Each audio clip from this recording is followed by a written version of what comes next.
Hello, ghosties. I'm Chance Lee. And I'm Amanda McAvoy. And this is That's So Gothic, a movie podcast about girls, guys, and haunted houses. I don't know about you, Amanda, but sometimes, you just want to escape from the stress of the world. Things are getting you down. Sometimes you just want to go on vacation or pretend like you're living in a colonial village with your best friends that you met, trauma bonding, and raise your children there. So this is a movie about the latter. Today we're talking about M. Night Shyamalan's The Village.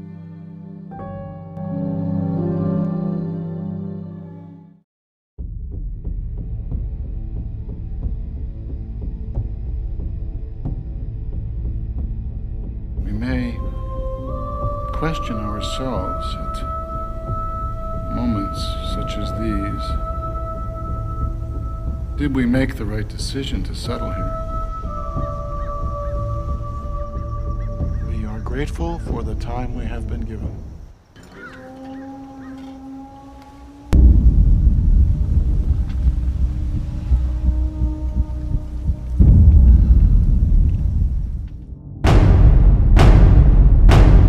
What we seem to have amongst us is a predator of some type. We do not go into their woods. They do not come into our valley. It is a truce.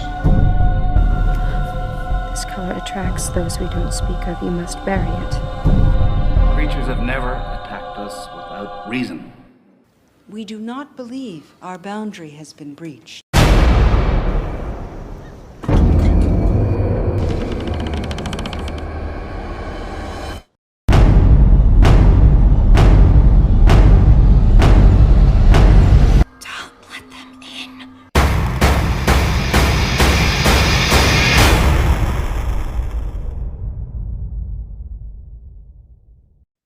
Released in 2004, The Village was directed by M. Night Shyamalan.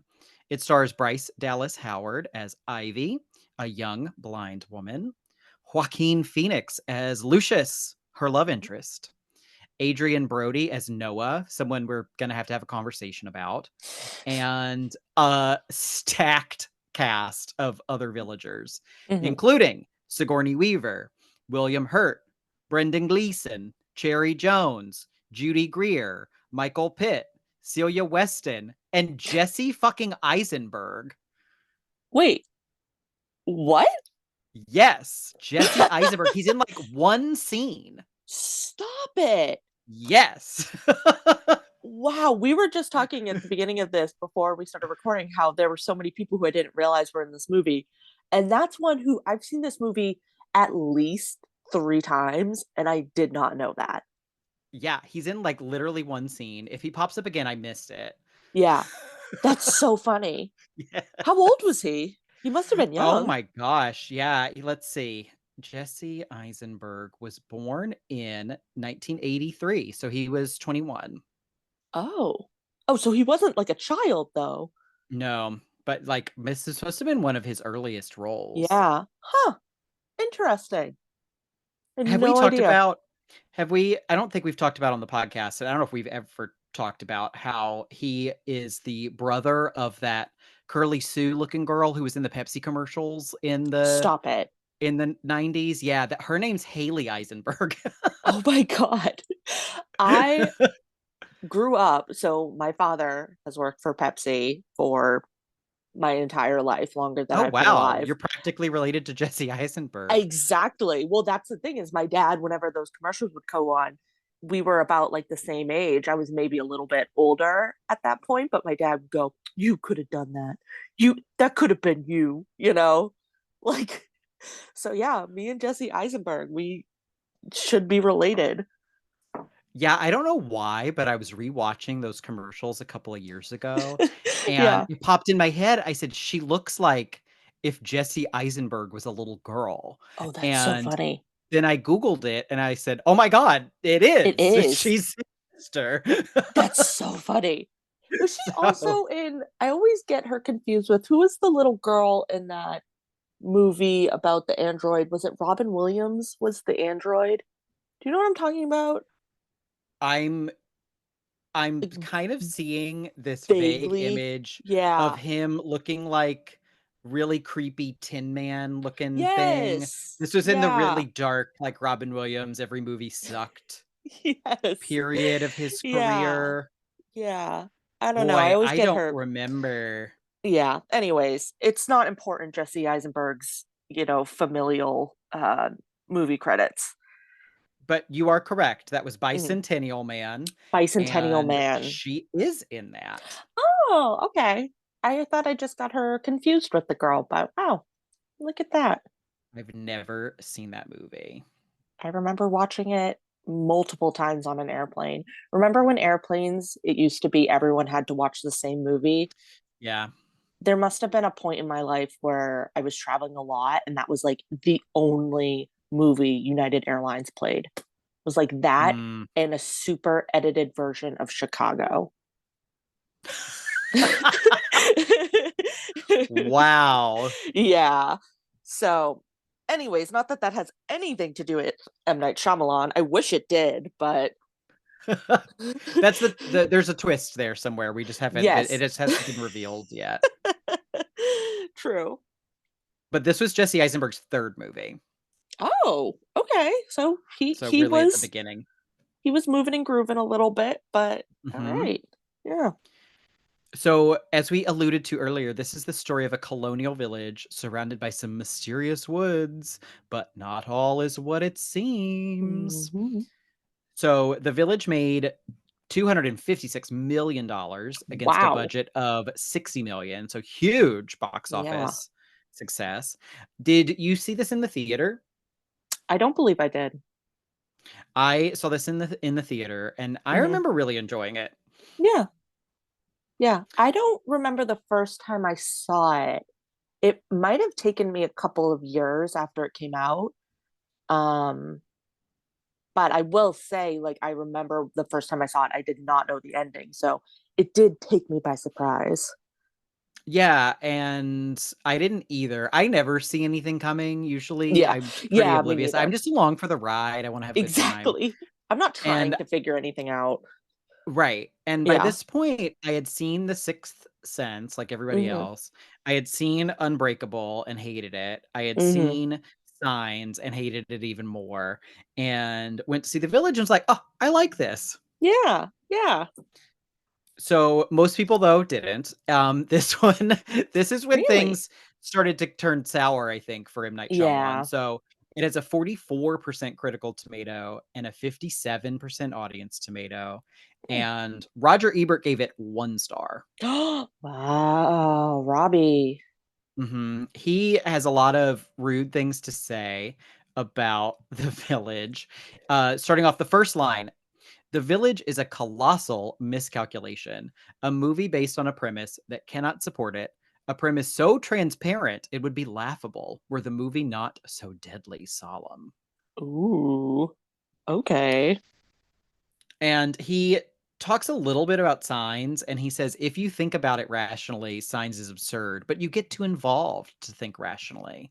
And I object to the use of the second person pronoun in that because I didn't get too involved and I knew Yeah. Signs was fucking ridiculous. So, like, Right? Seriously. Yeah. so not my problem, Roger, that you're just now Right. figuring it out.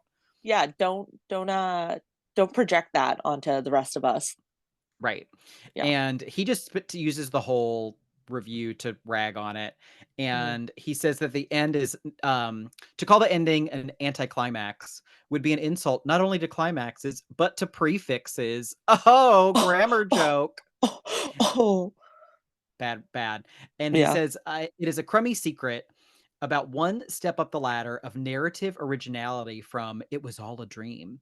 It's so witless, in fact, that when we do discover the secret, we want to rewind the film so we don't know the secret anymore, and then keep on rewinding and rewinding until we're back at the beginning and can get up from our seats and walk backward out of the theater and go down the up escalator and watch the money spring from the cash register into our Oh pockets. my God. Even though I don't agree, that is really good. He just went for it. Wow. Like, Wow. Roger, I want Roger to show us where the village touched him on this doll. Like Seriously. Wow. What an amazing use of imagery. Wow. Just I'm blown yes. away. But Yes. oh, not fair, but really good. Yes. And also, I wasn't aware of this until doing research for the podcast, but there was a book, a young adult book called Running Out of Time by Margaret Peterson Haddix, who's still alive and writing today. Mhm. And the publisher, Simon and Schuster, claimed that the film took ideas from the book. They said that both stories involve a 19th century village, which is actually a park in the present day. They both have young heroines on a search for medical supplies, and they both have adult leaders bent on keeping the children in their village from discovering the truth. Hmm, But they never interesting. filed a plagiarism suit or anything. Yeah. Yeah. I mean, there's always, I feel like, you know, a kernel of truth in that sort of like maybe somehow it worked its way Mm-hmm. through the zeitgeist to make its way to was this written by M. Night Shyamalan? Mm-hmm. Yeah, maybe somehow it worked its way through, but as much as I love this movie, I think the reveal is done very well, but at the end of the day, it's not incredibly unique. It feels very what is that, Planet of the Apes, he realizes at the end, like it's Mm-hmm. not this insanely out of left field thing, but I think it's done in a way that it's shocking, it's fun, it's you know I wasn't expecting it, so Roger Ebert needs to have a little bit more fun. I know. I do think it's fun, and I think like it's a little juvenile and it's not very well Mm, thought out, but yeah, it's a PG-13 like spook fest movie. It doesn't right, need to be. exactly, And it's not, I don't think it's stupid. Like people act yeah, like the reveal is stupid, and I don't think right, it's dumb. yeah, yeah. So let's talk a bit about the cast. Mm-hmm. We have Bryce Dallas Howard, Mm-hmm. who no one knows who she is. Um, Yep, there's she's the there's baby. there's and no one still knows who she is. I feel like you ask Yeah, people like, who is that? Have you ever listened to the Who Weekly podcast? no. It's a celebrity gossip podcast, and they had an episode a few years ago about Bryce Dallas Howard being the ultimate who. That's what they Mm. call D-listy celebrities, because I will say the name Bryce Dallas Howard, and people will literally say, who? Yeah, yeah, And she is the star of Jurassic World, one of yep, the highest grossing movies in the history of movies, yeah, and no one knows who she is. yeah, yeah, that's true. I love And her people so think she's much. Jessica Chastain. I do Yep, too. I like yeah, her. yeah. I think she's great. I loved her episode. Her episode of Black Mirror is one of the only episodes that I genuinely liked. I feel like it's the only good one. Yeah, seriously. She's just like so charming. She has a new movie coming out that I'm really excited about, Argyle. Like, I am pro Bryce Dallas Howard. And I don't even care. She's one of those Nepo babies that like I don't even care that she's a Nepo baby. Right. No, because Yeah. she's good. Yeah, exactly. Exactly. And I think she's very understated and just like solid. Like she's just solid, Yeah. reliable. These are compliments, not like backhanded compliments. Yes. And I just realized when you mentioned that Black Mirror episode, Cherry Jones, who's in this movie, is in that Mm. episode as Oh, really? well. She's like a Yeah. truck driver or something that picks her up at one point. Oh, okay. Hmm. Huh. Oh, a little reunion. Yeah. Yeah. Um, we also have Joaquin Phoenix. Welcome to the Hmm. podcast, Joaquin Phoenix. We Oh have a my lot of God. big named stars who we've never talked about before. Yeah. Um, and I forget, Joaquin Phoenix eventually becomes one of my favorite actors. But Mm. like at this point, he exists. Yeah. It's funny because I watched this on DVD and one of the previews for it was Ladder 49, I think, the Okay. fireman's movie. Yep. And it's Joaquin Phoenix and John Travolta as firemen. What? And I was like, and it's funny because I remember that movie. I'm pretty sure my brother loved it. So I remember it vaguely in the back of my mind. I completely forgot it was John freaking Travolta as like he's, the captain or whatever it is in fireman terms. Wild. But yeah, Joaquin Phoenix is like the main, like he's like the young new guy who has like a family.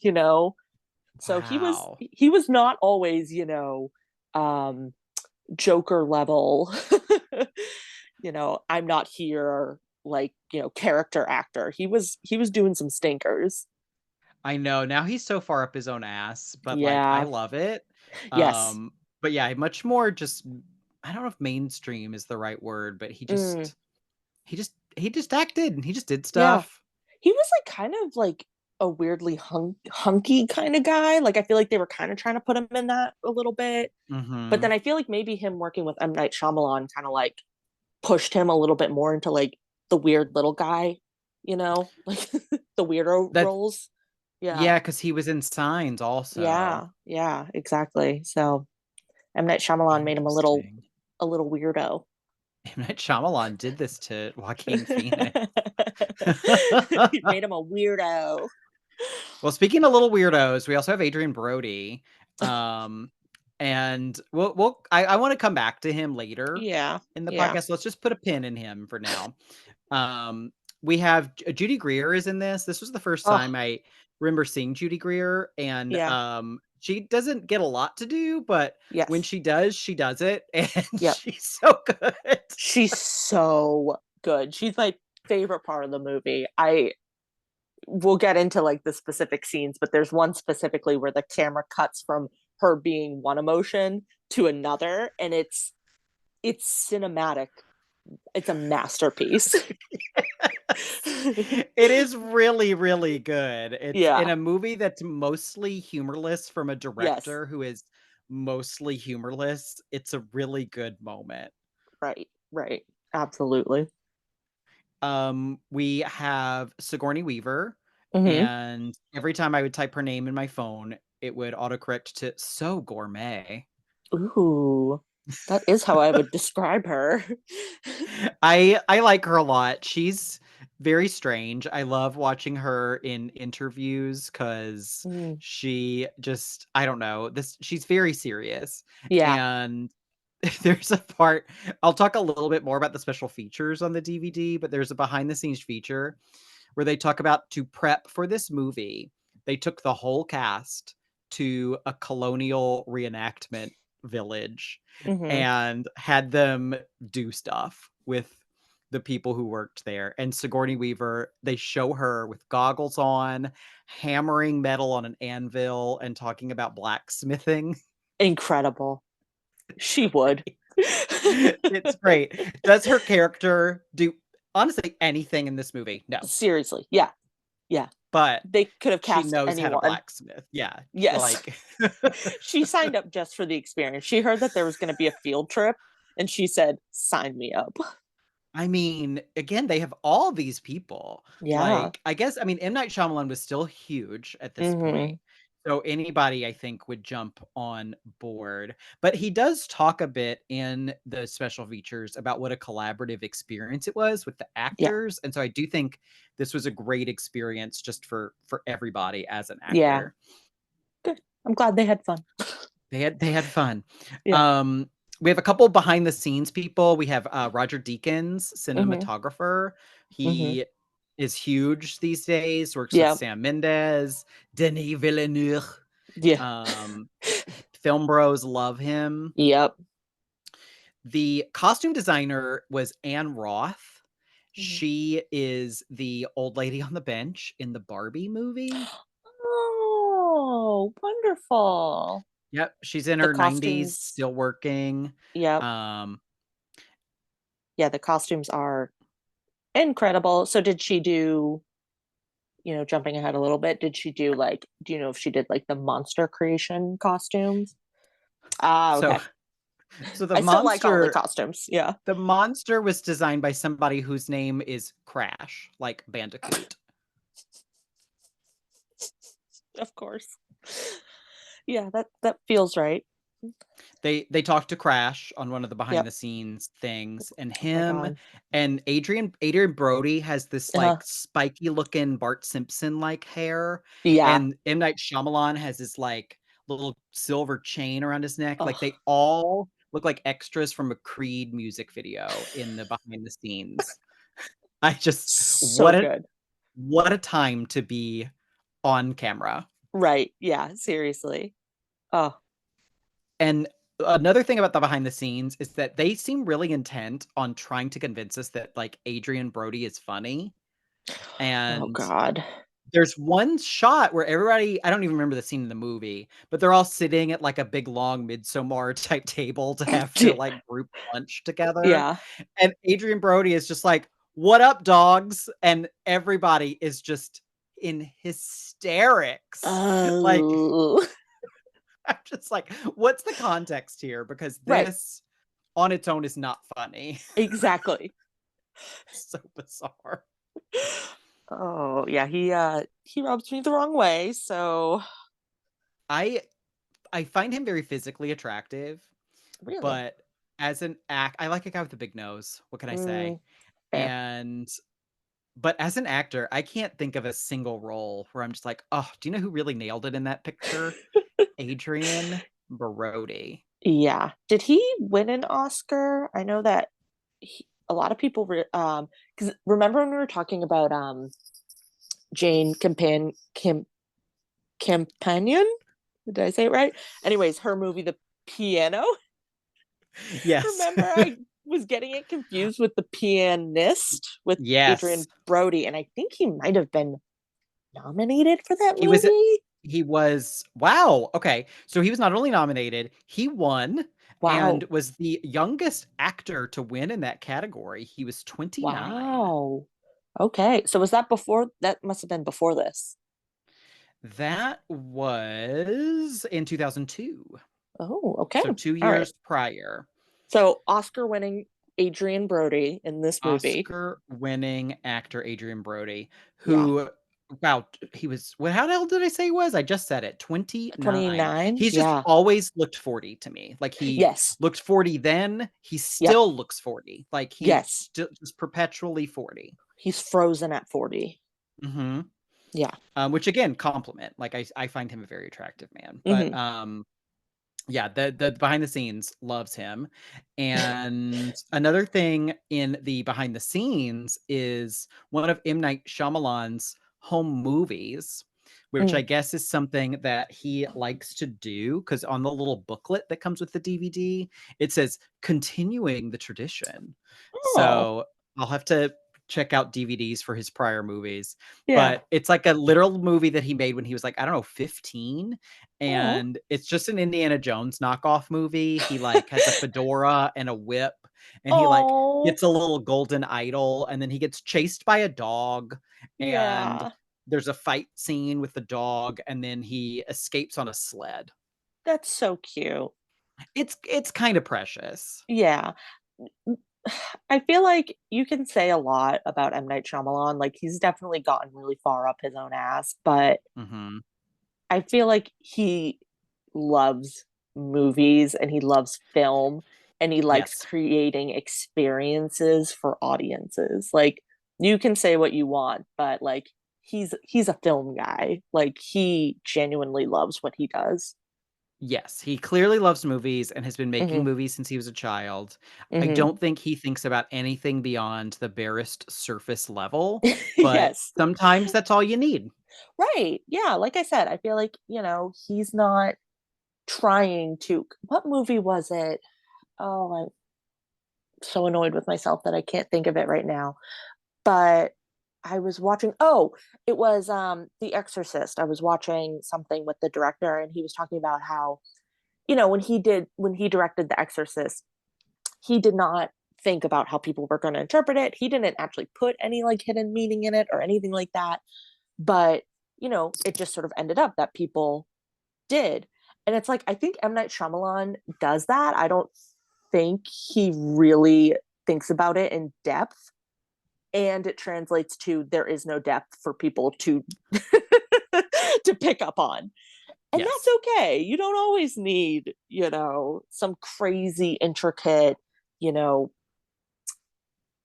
story on society. I mean, I guess maybe he's kind of doing that here, but I don't know. Anyways, I like him. I think he's, just off being a little. I love weirdos, and he feels like such a weirdo to me. He's definitely a little weirdo, Yeah. and yeah, he does. I think his films are like societal critiques, but at the most basic, again, surface Yeah. level. Right. And I think one of the issues, not with him, but with his career trajectory, is Hmm. that people thought there were big ideas, and there Yes. never were, and he was never anything that he said he wasn't. Like, I feel like Right. he's always been very honest in his filmmaking and what he's presenting, but the Hmm. cultural response to his creations was so big, and people were so Yes. desperate to find hidden meaning where there wasn't any, that Right. similar to Roger Ebert, like The Village to me is no different than his previous movies. I think it's better than most of his previous movies, Hmm. but people who, I don't know what they were expecting, but they Yes. didn't get it. But Right. he was never promising that. Right. Yeah, exactly. But I definitely fell into the same trap as everyone else. This is when things started going bad for M. Night Shyamalan. This is when I Hmm. have to admit, me and many others started calling him M. Night Shyamalama Ding Dong. And and then now I have to look back and confront that. Also, Right. I have to ask myself, was this racist? Like, is Hmm. this? And I don't think so. I think even if he had any name, I would find a way to Yes. make fun of him, because it wasn't about, Right. I'm not making fun of the name. I'm making fun of the fact that I thought he was a ding dong. Yeah. Like, Yeah. so, but that was something when Old came out. I was listening to a Yeah. podcast and they actually brought that up, people Mm. calling him M. Night Shyamalan Ding Dong. And they believed there was a racial component to it. And I had to Mm. sit and think, was there? And I don't think Yeah. so. Yeah.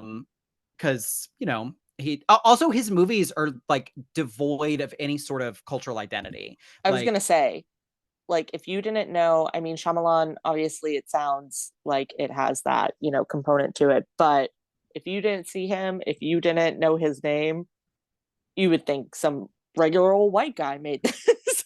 they're so rooted in like 50s Americana. Like, Yes. they're like Twilight Zone episodes. Yeah, they are. They really are. Yeah. Hmm. And then speaking of his cultural cachet, and then I'll move Hmm. on. But the back of this DVD case, which I checked out from the library, Yeah. maybe this is the same one you have. Have you read the back? It might be. Yeah. I have it over there. So first on the front, it says the #1 worldwide thriller. Hmm. Also, side note to, I won't name the name, but the library which I work for, they purchased the fucking full screen version. Monsters. So Roger Deakins was sliced and diced for me to experience this Wow. movie. Like, So sorry. why Yeah. would you buy that? Anything you have to say negative about this movie is because of that reason alone. All the good stuff was on the left and the right and got lopped off. Yes, and I missed Exactly. it. That's where the movie existed. Yes. Oh, I was so pissed when I saw that.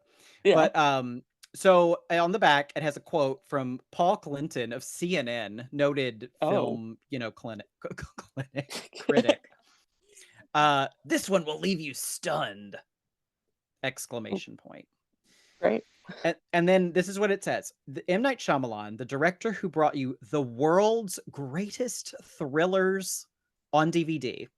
Wow. Oh, okay. The on DVD is a really Yep. weird thing there. And that would, Yeah. I'm gonna get to my analysis after this.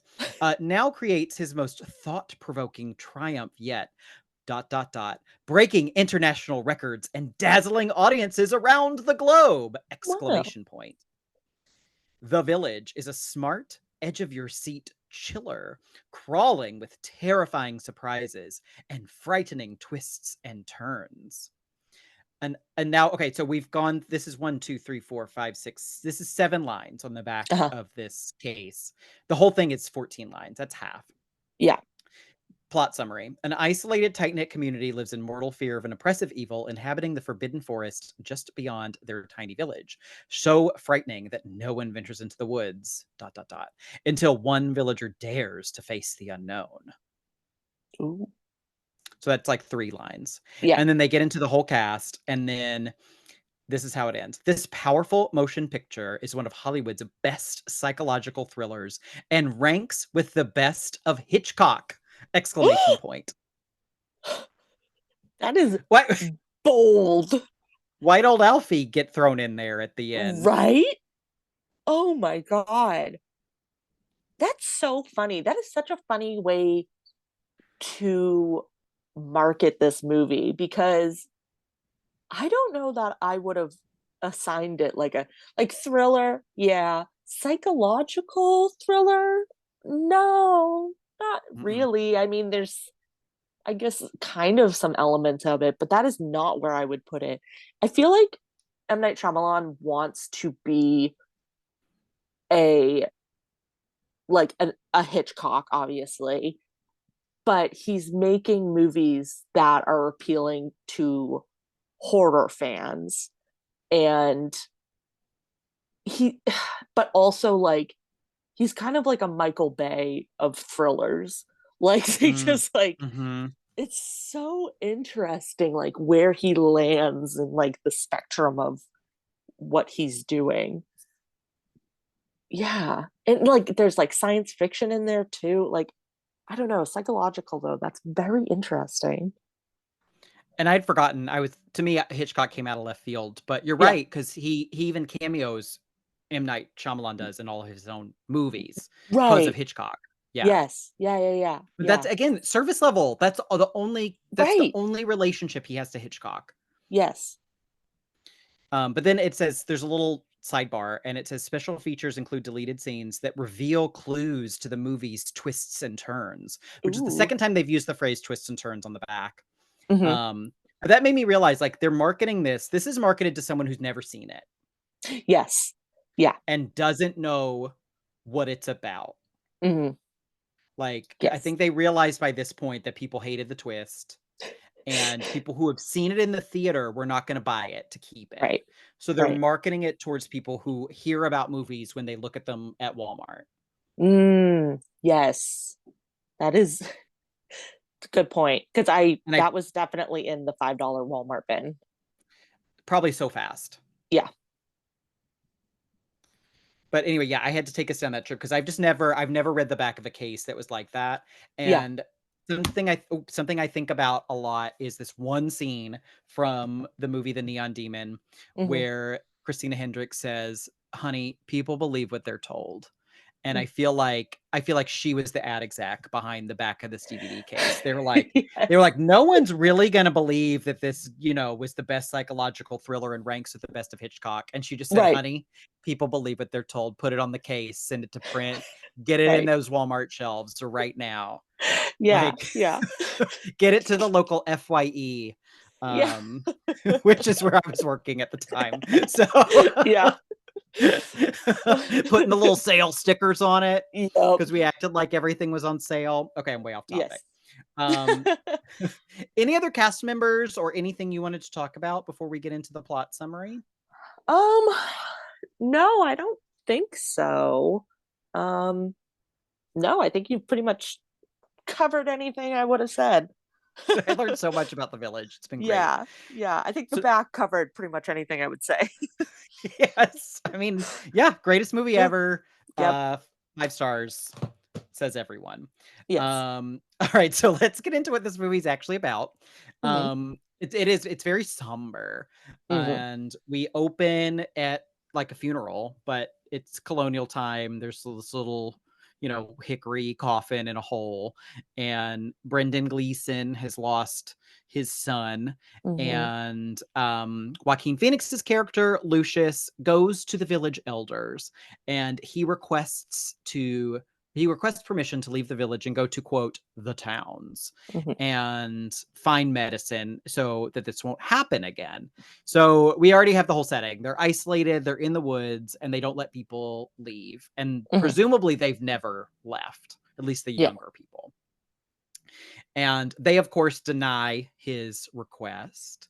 Mhm. We get the scene, which we mentioned earlier. This is the scene where Judy Greer goes to him, hoping that he will marry her. Yeah. Do you want to tell us more about this Oh, scene?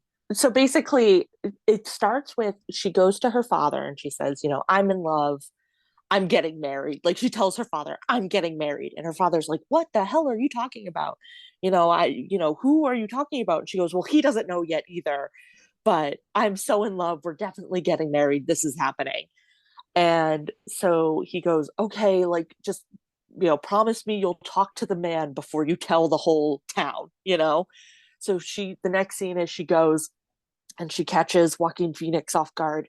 And she basically says, like all of this beautiful, like, my love for you is da da da, a summer rain, or like, all of this super flowery, very passionate. And the whole time it keeps cutting from her having this beautiful soliloquy to Joaquin Phoenix just, no, I will say, not overacting, but just kind of like very like reserved, and his eyes are just kind of big. And then, she kind of ends it with like, so what say ye? Will you marry me? Or something like that. And then it cuts to immediately her in bed, curled up in a fetal position, sobbing her eyes out. Oh, screaming. She's ah! Screaming. Just ah! She's very loud in this movie, which I Yes. love. They really Yes. let Judy Greer do whatever volume she wants. So it's wonderful. It's so good. And I That don't was even know if like Joaquin Phoenix has like said a word at this point. Like he's, I mean, it's his character. He's very quiet. He's very reserved. I feel like well, obviously he's talked to like the elders, but like besides that scene, like I don't think he said a single word in the Judy Greer scene. I think she literally walks in and is just like da da da da da. It's so good. It's really good, and as I said, Mhm. very funny. This was the Yes. highlight of the movie for me when I saw it in the theater. I just remember Yes. leaving and being like, "Wow, but remember that girl? Remember the girl who wanted to get married?" Because I didn't know her name or Yes. anything at the time, and Right. whenever I would see Greer for the next 15 years, it would be like, Yes. "That's the girl from The Village." Like, she just Right. Yes. she just stole the whole movie for me. Yeah. And I I guess don't that's something. yeah, I don't remember if you see Bryce Dallas Howard's character before this, but yeah, so I think she's introduced because she's her sister, right? That's what I assumed. Yeah. Yep, it's her And older sister. right. And so you're introduced to Bryce Dallas Howard's character, Ivy, because she's consoling her sister as she's Yes. screaming. And so I like vaguely remember the first time I saw this movie, I thought Judy Greer was going to be the main character. And I was like, what a weird way to like set this up. Um, and then obviously the perspectives shifts, but she's so wonderful. I would have watched a whole movie with her. She should have been the movie. She's really good, and yeah, Yeah. Bryce Dallas Howard is basically Batman in this. It's literally Mm, 14 minutes in, just like with Batman Returns, yes. exactly 14 minutes again before she shows up. She Yep. wears the Yep. big, she wears the yellow cape, like, she Yep. is Batman, Yes. in this. Yeah, she has to swoop in to save the day. Her Mm-hmm. name's Ivy Walker, Mm-hmm. because plants, I guess, and because she's gonna be walking. She's gonna spend the last third of the movie walking. So true. Yeah. The Mhm. symbolism. Incredible. It's very symbolic. She is blind, but Mm-hmm. she likes to tell people that they have a color and she can see their color. But she Yes. never, it'll come up a few times. She always says to Lucius, I'll never tell you your color. Mm-hmm. And she never does. Yeah. So, Yeah. um, so we also meet Noah, who is the Adrian Brody character. And again, we're going to get to him Mm-hmm. later. I keep pinning him, but we are going to get to him later. He presents her with some red berries. And we've learned that red is, do they call it the bad color? Is that what they call it? Yeah. Yes. So Yeah. there's a scene where they show these two women who are just extras, young Mm-hmm. women sweeping, and they're like making a game out of sweeping because they're Yes. twirling. Because like, it's colonial times, but like They they don't have still knew how to anything. have fun. Yeah. And they don't have anything better to do than just, Right. yeah. Like I left the theater and played, I don't know, Hamtaro Ham Ham Heartbreak on my Game Boy Advance. But they they spun a broom in a circle. Yeah. And it was just as fun for them.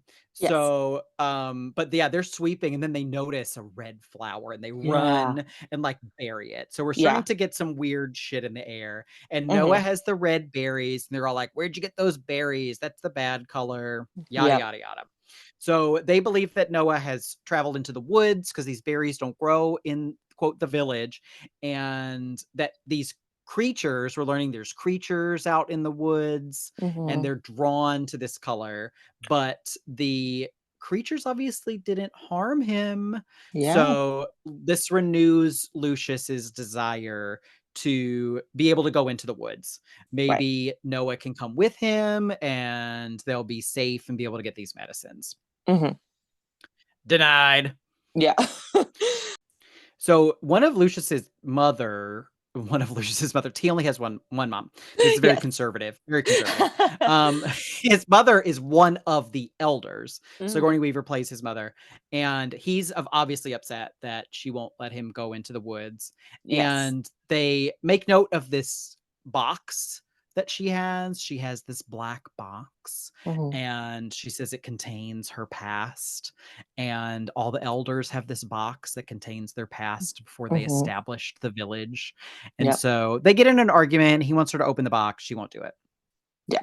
So there's a part where they show some extras. This might be where Jesse Eisenberg shows up. He's so Mm. uneventful that I just like Jesse Eisenberg and then move on. Yeah. But there's a part I remember watching the Super Bowl in 2004, believe it or Uh-huh. not, and that's when Janet's boob popped out, Oh, yeah, and yeah, yeah. Janet Jackson's career was destroyed in Justin Yep. Timberlake's Sword. We're not going to get Yes. into that on Ugh. this Ugh. podcast, but ugh, indeed. Yeah. But there was also a trailer. One of the big commercials in the Super Bowl was the trailer for The Village. And Oh. I had never really found an M. Night Shyamalan movie scary, but I Yeah. found this trailer really creepy and it hyped Yeah. me up for it. And it was where they're standing with their back to the woods and Yeah. hearing the rustling and stuff. Yes. Ah, it was really Yeah. good. So we have that scene. We're getting to the point of the movie where all they're doing is really just establishing lore. Right. Yes. Yeah. That's They're really just it. hanging out, having a good time at the village, just Good time in the village. keeping away from the monsters. Keep away from the monsters. Yeah. And Kitty, Judy Greer, Mhm. has she's decided to marry another young man. She's moved Yeah. on very quickly, Yeah. which is great. And he's very cute. I really I had to Yes. Google the guy who she marries, and he's been in some stuff, but Oh. Yeah. he's They're a still great couple. acting. Oh, good for Hmm. him. Yeah. Yeah. I love that for her. It's adorable. She moves on, but of course, since I feel like they're just determined to shoot this character down every time something happens. So like Yes. an alarm is sounded, people are ringing bells and stuff because they've seen the creatures. Yeah. So they all have to hide. And this is where the scene, I think Bryce Dallas Howard, she's standing on the porch or she's inside the Yes. house. Yeah, she's like inside the house with her hand reaching out of the door. And this Yeah. is it's a good shot. Like there's some It good shots in is. this movie because Judy Greer's in like a little trap door and like, Yep. come The get in basement. Yeah. here. Yeah. And Yeah. she's like, no, Lucius is gonna come. Lucius is gonna come. And we start seeing the monster coming for her, but Yeah. then he rushes in at the last minute, and I think it's in slow motion. He like slow Yes. motion sweeps her away and Yes. Yeah. It's very dramatic. It's very, yeah. heightened But drama. I will say, like, I think one of the creepiest parts of the movie is when it's Judy Greer's like delivery of the line. She's holding the door open and she's like, "Don't let them in." That's like so creepy to me. Mhm. I loved it, but very dramatic scene, I will say. It seems maybe a little over dramatic, but I love it.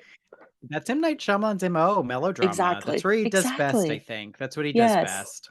Yes. And one thing this movie does really well is that, unlike because it's again, Signs did the same thing where we're only seeing glimpses Hmm. of this creature and the Yes. adage that something is scarier the less you see it. And Hmm. we'll get to it, but I think the monster design in this movie is top notch. Like I I love the monsters in this movie. It was definitely top notch the first couple of times I've watched it. There's one scene in particular that we'll get to where the last time I was watching it, I kind of chuckled a little bit to myself and thought, how did I ever think this was scary? But I will say the actual like construction and like look of it, and again, just a movie with practical effects, like it does look really good. And they've got like a rattling sound effect Yeah, that's pretty yeah, good. their sounds are pretty good and just like eerie. Yeah. hmm So they wake up, they come out the next morning, and red marks have been slashed across some of the doors. Mm-hmm.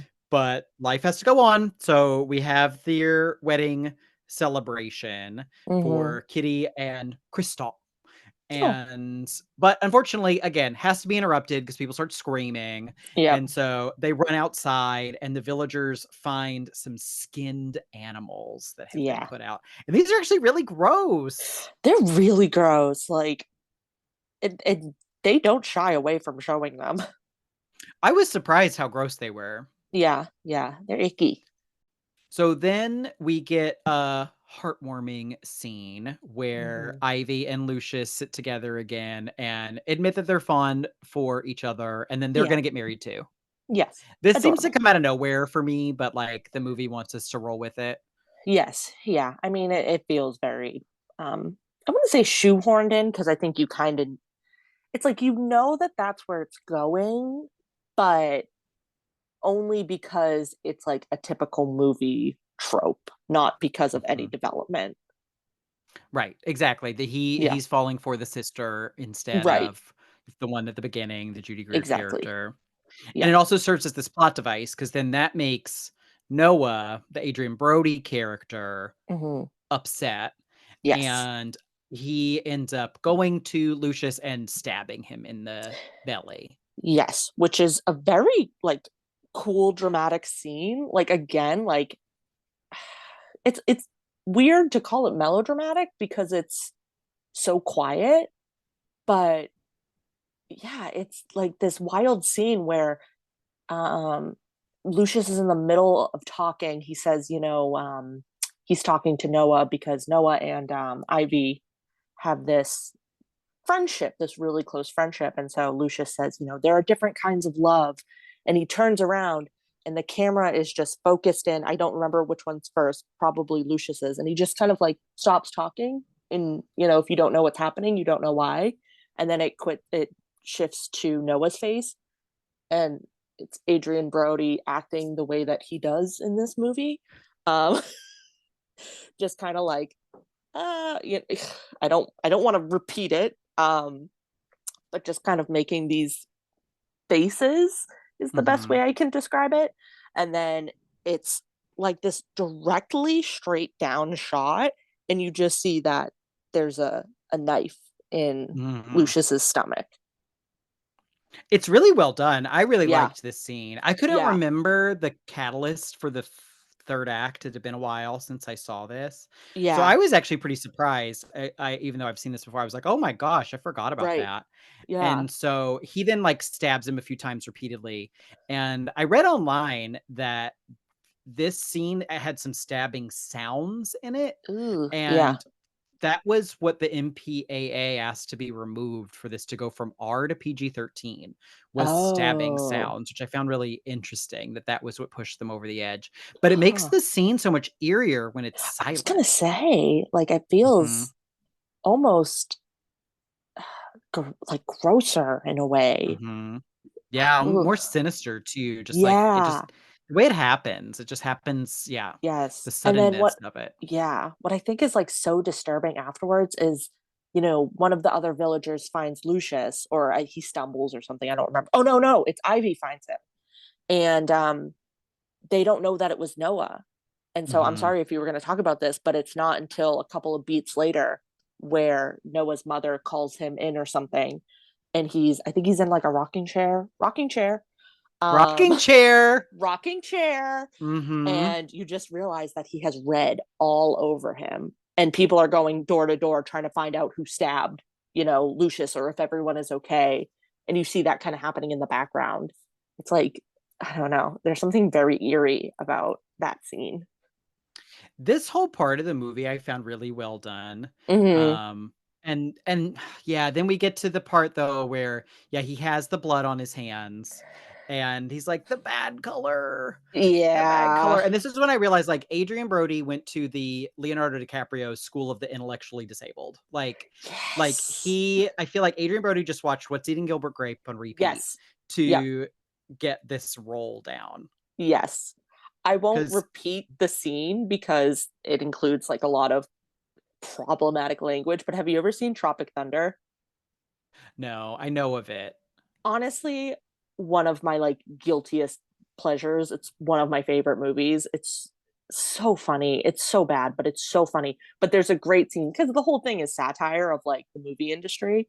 So there's this great scene where they talk about one of the characters going, acting out one of these characters and to not go full, Oh, that yes. direction. Yeah. And Mhm.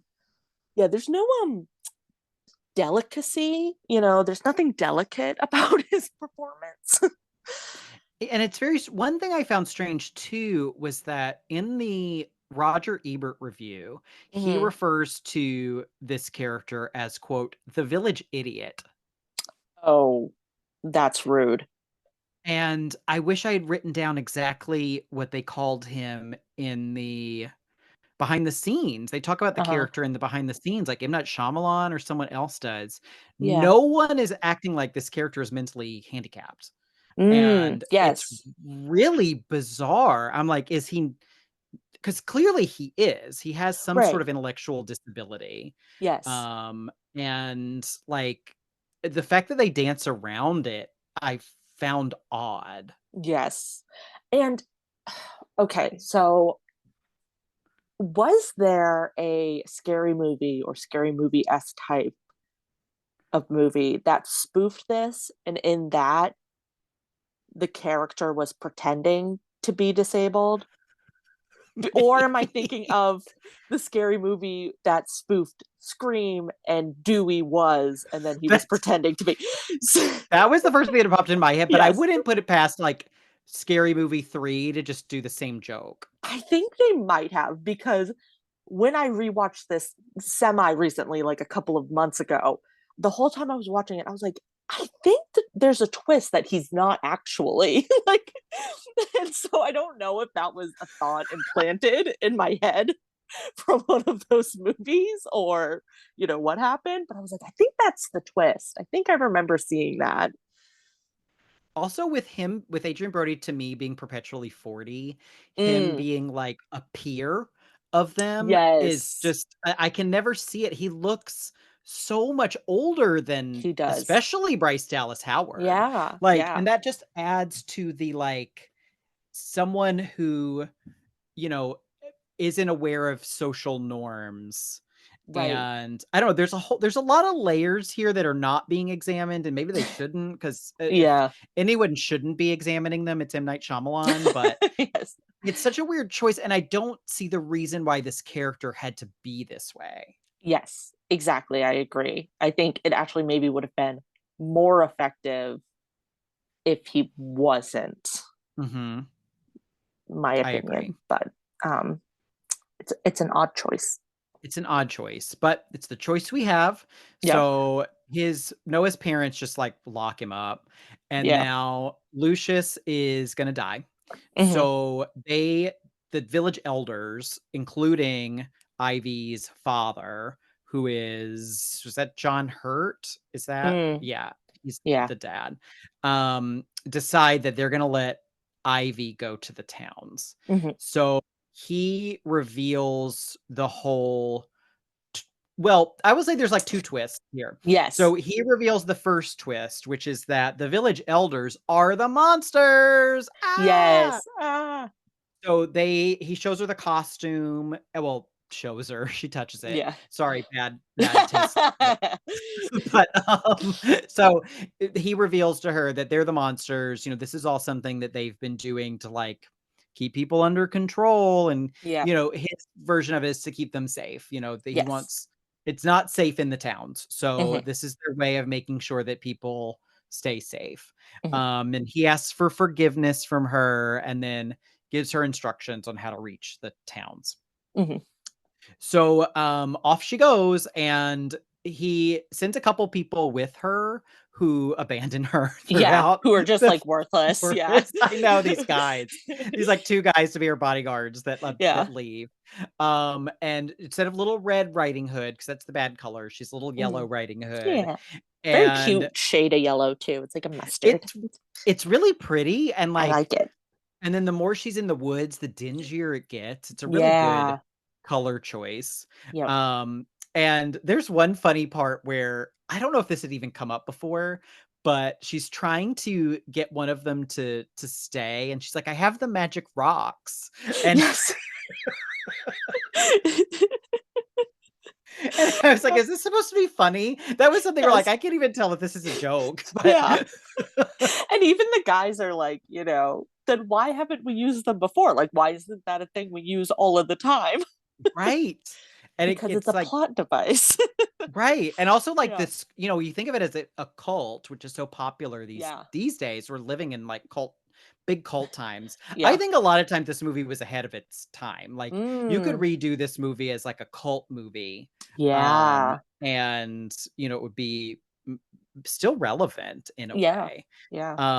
And as a side note, I don't know if it was a Letterboxd review or another review that I read of this movie that was kind of favorable of it, like a re-examining of it, but they Mhm. talked about how we'll get to it at the end. Like at the end, nothing really changes. Everybody's still in the village, Yeah. and the review acted like that they're trapped in this horror of their own making. And I'm like, it's not that bad. Eh, yeah. Yeah. It's not. I mean, I think my letterbox review was I would simply never leave. It's nice. It seems nice. Like, and Right. that's one thing I kind of like about this movie is that it is a utopia. Like it kind of Yeah. worked. Right. But it's also not like, sometimes like those utopia movies, they veer on like it's a utopia because people are being brainwashed. But it seems like Right. everyone's fairly happy. They're providing for each other.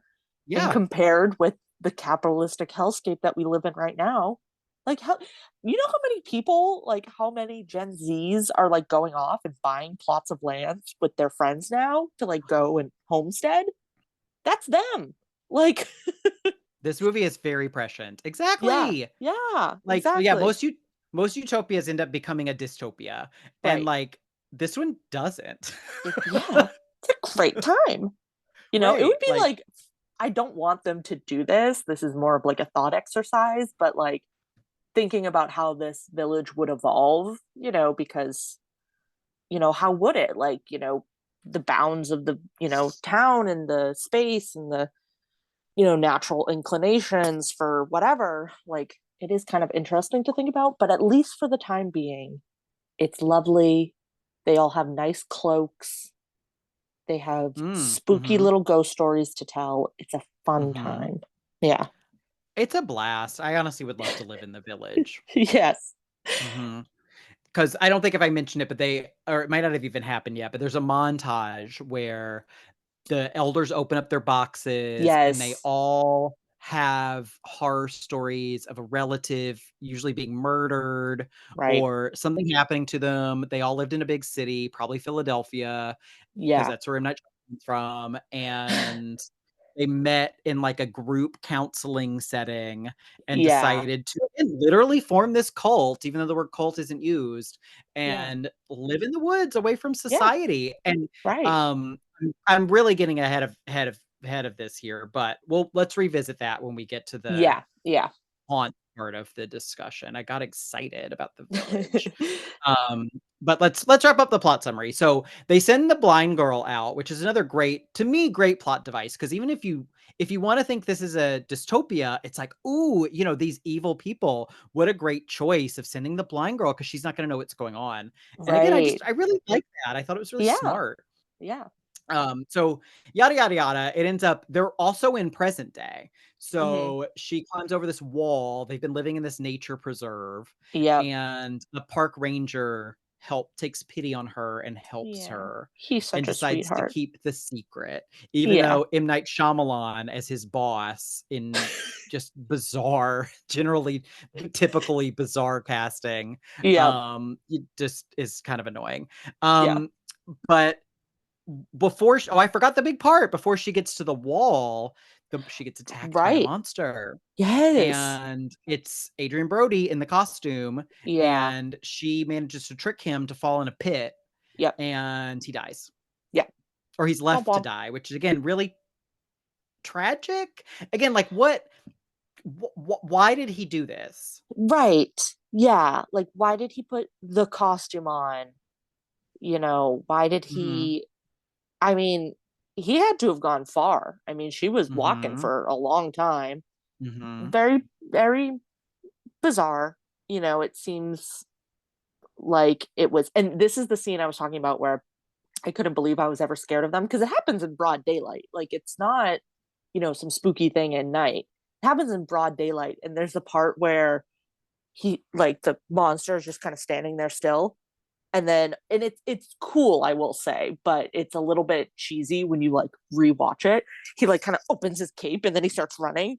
And it just like, it looks like, have you ever seen like a gorilla run? Like the way that it's just like top heavy and it's like, "Dun, dun, Yes. dun, dun," like it's kind of funny to watch, but yeah, very, very bizarre like addition to the movie. But I'm glad it's there, weirdly, even though I don't think it does too much. Like, I don't think they should have cut it, but it's a choice. It's a choice, and it's one of those things where at the time when I wasn't thinking about it, I was just like, "Oh, interesting," and then the more I think about it, I'm Yeah. just like, "Oh," and then we have Why? to linger on Adrian Brody being like he is and twitching Yeah. sadly in a hole, Yeah. and it was just I just had this I just had this thought, Hmm. and I've not thought further about this, Okay. but I'm just gonna throw it out there. Are there bad guys in M. Night Shyamalan movies? Ooh, that is a great question. So, like, obviously, my mind first went to signs, and kind of no. I mean, the aliens are just doing what aliens They're do. aliens. Also, like, The let me rephrase. Yeah. Are there bad people in M. Night Shyamalan movies? Mm. Well, that depends. So the only other M. Night Shyamalan movie, not the only one I've ever seen, but the only one that I remember semi well is it Glass, the third one? Mhm. So there was Unbreakable, and then there was the Split. James McAvoy Split, yeah, which I actually never saw. And then Yeah. there was Your Glass. cousin's in it. I know, yeah, McAvoy Pride. Um, but yeah, because the bad guy in that, oh, isn't it the bad guy, the villain is who is the Sarah Paulson? I mean, I guess she's That kind of that movie gets so twisted and, like, yeah, it's so comic booky that, like, yes, even though 'cause Samuel L. Jackson is technically a villain, but yeah, being a comic book movie, we're also supposed to root for the villain, right, and right, so, like, I rule that out completely, yeah, and then the James McAvoy character is so mm, over the top, it's yes, cartoonish, right, and, like but, yeah, the Sarah Paulson yeah, character, I do think is up to some shady stuff, but yeah. So, I mean, that is a question where I think we'd have to think about it more, but it is like there's a lot of morally gray, characters, a lot of ambiguity, Mhm. especially in this one. Because, yeah, I wouldn't say there's necessarily a bad person in this movie. 'Cause honestly, I don't know how it would appeal, but just thinking about we wouldn't have to deal with Adrian Brody's performance. Yeah. If he was just like some pissed off man, like you could Mm, get the same thing without him having this behavior. Like, yeah. he could kill Joaquin Phoenix and then Yep. he could be so pissed, you know what? I'm gonna kill her too. Right. And I don't know if this was even thought of or if they thought this would Right. take away from the plot or something, Yeah. but Yeah. I'd I just be mean, I guess, curious to see how that story would pan out.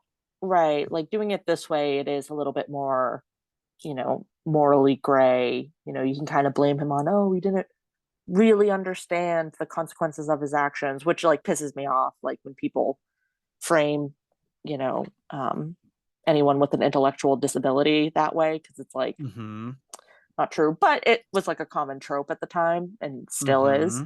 So like I could see, maybe that's what they were thinking. Yeah. Well, I didn't expect to talk so much about the Adrian Brody part of The Village, but I know. here we are. I mean, almost... he did come into this with an Oscar, so Yep, that's right. Yep. He should have done more. But anyway, he's dead, and then she gets the medicine. She comes back. No one knows that they're living in present day, and presumably Joaquin Phoenix is going to live at the end. Yeah. Wonderful. Great Happy time. ending, I think. Yeah. Happy ending Right. for everybody involved, really. Another reason why this is a utopia. It's like the one person that they couldn't control causing trouble. He's dead. Yeah, right? Exactly. Right. And because I do like the, if there is sort of a point to this movie, if there's a larger message, I guess, to be had, it's, I do like that their rationing for sending her out to get the medicine is, her father goes to the elders and says, hey, look, like we built this village, to get away from crime, but a crime has happened and we shouldn't, let him die because of that. So I thought that was kind of, interesting. I think that was kind of trying to be something deep and it wasn't, but like even if there's no escaping human nature, we're all just humans, man. We live in a society, man. So we totally live in a society. We live in a society, man. So, I mean, I guess that was kind of a cool thing to, I guess, take away from it, if you want to say that.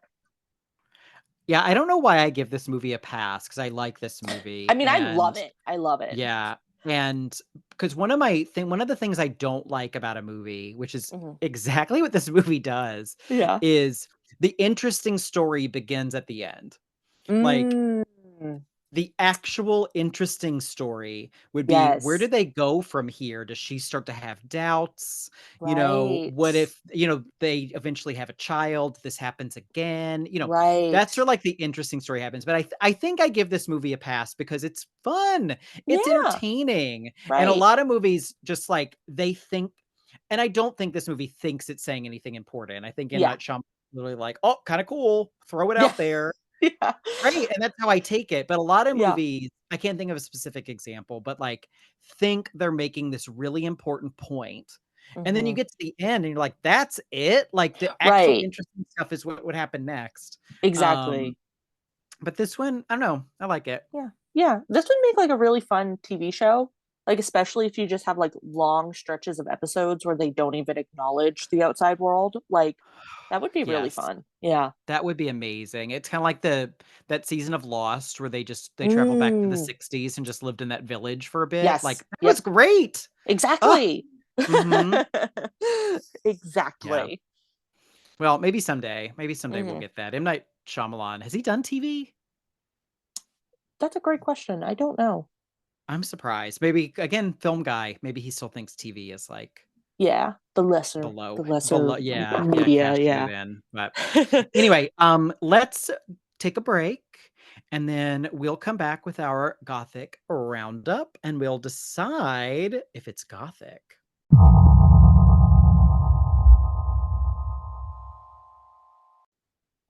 All right, Ghosties, we're back with our Gothic roundup. All Gothic films have 4 categories: a girl, a guy, a house, and a haunt. This movie, I think, falls into the American Gothic category. You can go back, Ghosties, and listen to some of our episodes on that Tim Burton movie, Sleepy Hollow.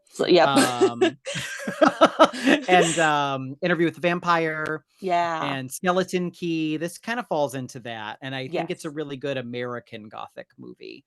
So our categories, which are more British don't matter as much. British, Yes, but we have our girl, Ivy.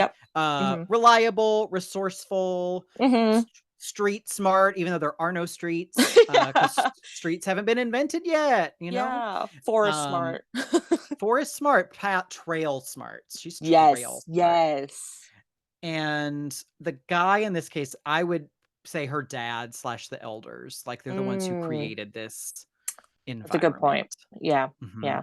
Also, I was gonna mention this earlier, but like, good on them for finding all of these people to create this village with who did not have children who were like at an impressionable age at that point. Because like if you had like a 5-year old, because I think at one point it's mentioned that Joaquin Phoenix's character was like a baby when they like, because something about his father dies in the towns in the outside world, so he must have been like a baby when they moved. Like if you had like a 5 or 6 year old, like they would have known what was happening. They would have been like, where the hell is SpongeBob?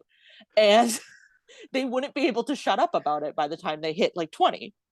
Right. So, good on them for finding this incredibly convenient group of very rich people too, because that's a lot of land they own. And that's something else where it's like you can barely get like 4 people together to go out for dinner, but they found like 7 people who were willing to Yeah, just move to a nature preserve and repopulate. Like exactly. Yeah. like I gotta Bully start on going them. to like trauma circles more frequently. Maybe I get somebody to Yeah. hang out with me. Be like Fight It's how Club. you, Now I know how Fight Club happened. Like just make up the right? trauma. Yeah. Exactly. At least maybe you'll find it like a roommate. Yeah, Yeah. but we'd have to move, but, Yeah. and pretend we're somewhere else, but, um, and then, for the sake of our categories, our house, we got a whole village. We don't Yeah. need just one house, we got a whole No. stinking village. Yes. Yeah. Which again, they seem to have built up pretty fast. I mean, there's a lot of like structures there, but it's very, Yes. very cute, quaint village, schoolhouse, I don't know. It's Yeah, nice. farm Very New animals. England feeling. Yeah. Mhm. Yeah. Yeah, so this village, so they built this just like they built this whole village as the Oh, set wow. Yeah. in like a field in Pennsylvania. Of And course. then they had a soundstage area like down the street or something for Yeah. certain indoor scenes. But Huh. most of it, they just built this and shot. Again, sounds like a really fun Yeah. to be on the set of this movie, seems like a Right. blast. Yeah. Seems like a good project to be a part of. Mhm. And then our haunt, like a lot of I think this is what makes this Gothic or American Hmm. Gothic. In the American Gothic, it's this fear of the unknown that Yes. is over everything and often manifests itself when we think of Nathaniel Hawthorne and Hmm. Edgar Allan Poe. It literally lives in the dark. With Hawthorne, it is the woods. The woods Yes. represent the unknown. So we get all of that. But what I find really interesting about this one is that this is like post 9/11 M. Night Shyamalan. Mm, So we're also afraid of the known in a sense. Like we're just afraid of crime and danger and bad yeah. things happening to us that we can't control and Right. retreating from that. Yeah. This is getting very like deep and political, which again, Ah, I do don't it. think they were trying to get to, but it's very interesting. Like 9/11 in general was is obviously a very interesting event. There's a lot of things that came out of that, obviously, not to like sound too intellectual. Um, but like it was this moment in the country where like everyone came together, but then Mhm. like very slowly, like people became very isolated and very protective of their homes Mhm. and their spaces. And I mean, I don't think we're ever going to see that kind of unity that we had at that point, because I don't think it's ever going to happen now with how separated and isolated people are. And Mhm. so, if you want to, again, assign some sort of meaning to this movie, it could be about, the isolation post 9/11, Mhm. the fear of protecting your family, feeling like you don't have control in society anymore. Mhm. So, very, very smart, very intellectual movie. And these people wouldn't have even known 9/11 happened. Oh my God, you're right. I love, like, I shouldn't have started a phrase during a conversation about 9/11 with I love, but I remember during COVID, there was that British reality show. It was like a Big Brother, and they waited like a couple of weeks to tell them about the pandemic. And because they were isolated, it was like this Yeah. wild thing. I love hearing stuff like that. I'm like, oh my God, could you imagine being that isolated and not knowing? Like, wild. So Being in the Big that would Brother be house. an interesting episode, a 9/11 episode of Well, The Village. well, I know in the American Big Brother, they told them about 9/11. It Oh, was one of the really? only times that they like actually Broke. interrupted and like told them what was going on because they Yeah. felt like they had to. They couldn't let these people come Honestly, out of the house like 3 months later and be like, "What?" right. Like Yeah. when Jared Leto found out about the pandemic, he had been in like a no Oh, device retreat or oh something and then God. came out of the woods and was like, "What's going on? Yeah. Ugh, I just turned honestly. my phone on and looked at Twitter." I was like, "Oh my Yeah. god, go back to the woods, Jared Honestly, I was gonna Leto. say that. We should have just Put left him out put there. Jared Leto in a village of one." Jared Leto would be one of the freaky weird people to set this up, but his would be more like drugs. His would turn into a sex cult pretty quickly. Yeah, be like a lot of I'm probably gonna butcher how it's said, but like ayahuasca, like, Yep, yep. yeah, yeah. So that, he could show up, he could have a guest appearance in one of the episodes. If they decide to go down the dystopian path, cast Jared Leto. Yeah, Very seriously. believable. Uh-huh. But we have our bonus gothic that we mentioned, Yep. rocking chair. Rocking chair. And honestly, if the village kept going long enough, Hmm. incest, because what else are they Oh, gonna for do? sure. For sure. They're all Yeah, gonna be related to each other eventually. There's only like 6 families. yeah, yeah. Honestly, yeah, incest for sure. Mhm. Um, what are some of our other bonus gothics? There's no piano, hasn't been No invented yet. Panano, No hasn't been piano. invented. There's not enough candles. I don't remember there being a lot of candles, Oh yeah, but right. How yeah. how are they lighting themselves? But yeah, I'm sure Mhm. there are. Like in the wedding scene, I imagine there's probably a good amount. Yeah, Yeah. But, anyway, with all that said, what do you think? Is it Gothic? I would say yes. American Gothic. Mhm. Yeah, Yeah, American Gothic, an imitation of a greater Gothic. No. No, yeah, I love the American Gothic, and yes, that's another reason why I think I like this movie. Again, yeah, probably unconsciously, but I think it is such a great modern American Gothic story. yeah. I think it's a fun watch. I love the setting. I feel like we didn't really talk enough about why we love it, but that's okay because this is a podcast where we're just inherently cranky at movies. It seems like. I know. I do feel Yeah. bad because I feel like I complained a lot about Adrian Brody. Um, Yes. tell me, well, say more about why you love the movie. I love the setting. I there's something I've realized the older I get is like I'm such a sucker for like color imagery, for color, um, that kind of, and just like the sweep of the red on the door. Like I love that. It's this is going to sound like an insult, and I promise it's not.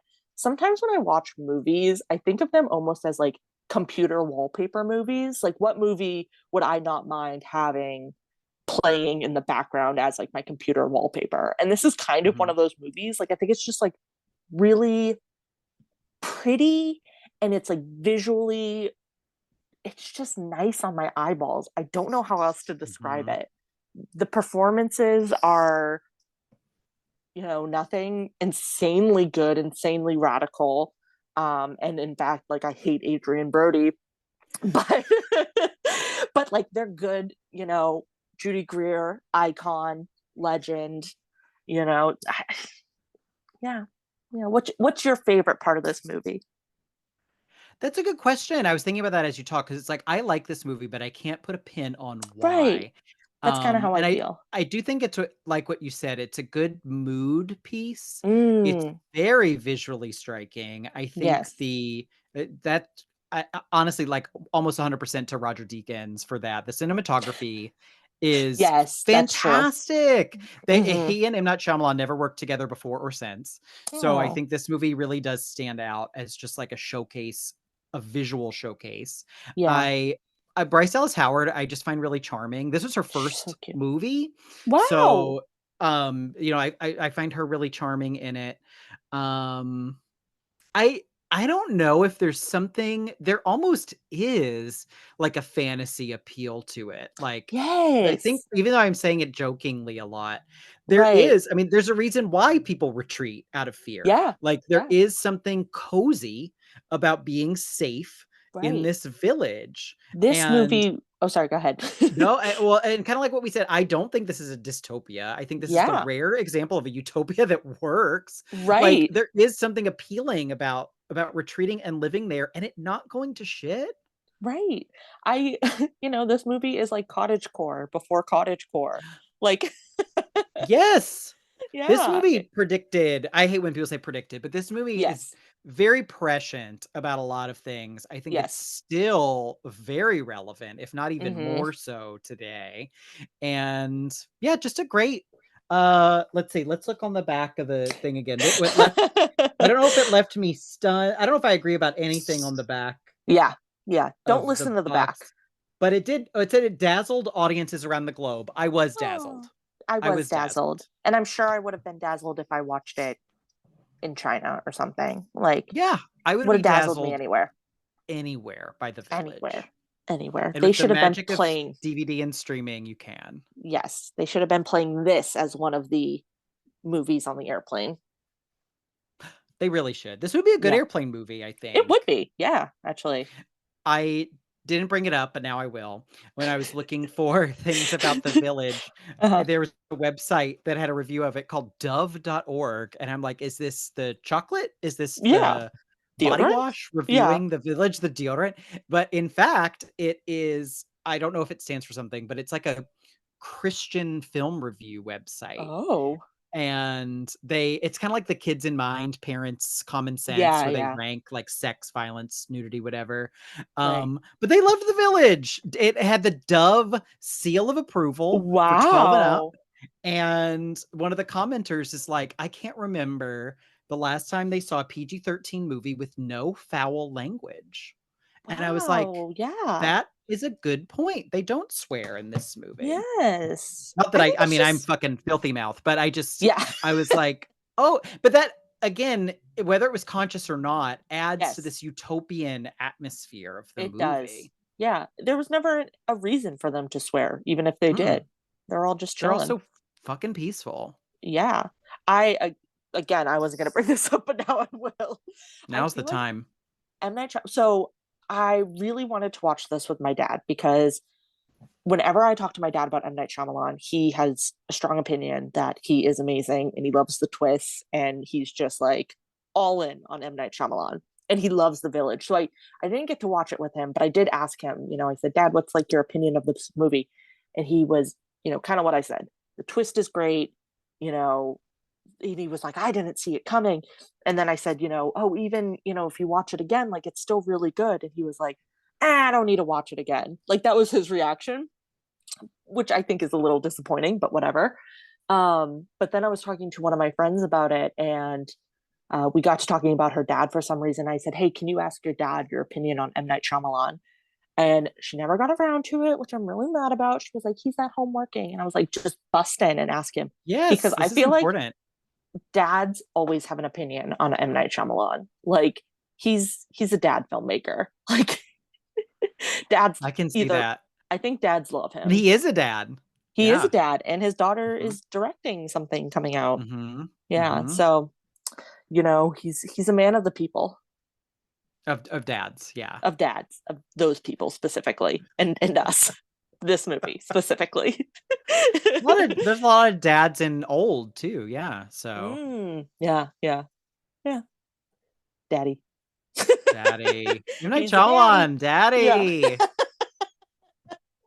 Well, on that note, Yes. not where I expected to end up with Daddy Shyamalan, but thank you, Amanda, for that new phrase. Yep. And for you ghosties listening to us break down The Village. Please subscribe wherever you get your podcasts. You can rate and review us on Apple Podcasts or on Spotify.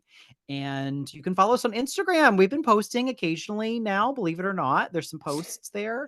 Try to post about hints about what we'll discuss next or just fun things. If you scroll back, you get some cute pictures of Alden Ehrenreich. So you can't go wrong with that. But until next time, stay ghosty. Boo-bye. Bye.